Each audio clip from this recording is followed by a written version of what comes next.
Hola, hola, nuevamente con ustedes el estudiante Joan Hurtado de la Universidad Santiago de Cali del programa de fisioterapia, y no hace falta recordarles de que este contenido es realizado para clínica del movimiento y vamos a hablar sobre auscultación de tórax.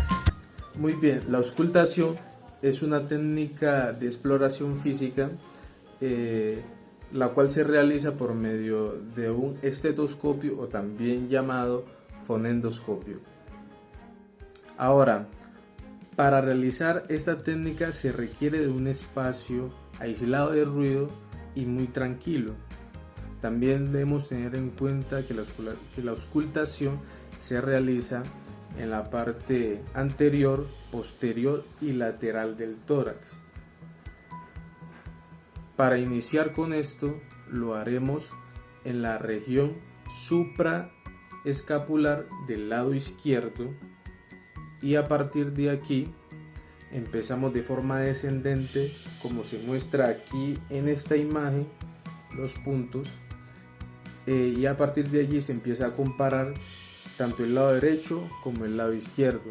Damos en cuenta de que en el lado anterior tenemos 7 puntos y en el lado posterior tenemos 10, como nos lo muestra la imagen que tenemos.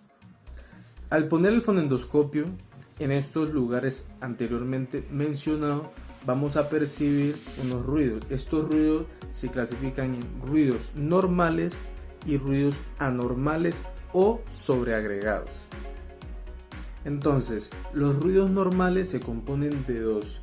Uno es el ruido laringotraqueal, que es un ruido soplante de tonalidad alta, y el otro es el murmullo vesicular, que es como un soplo muy suave y de manera continua.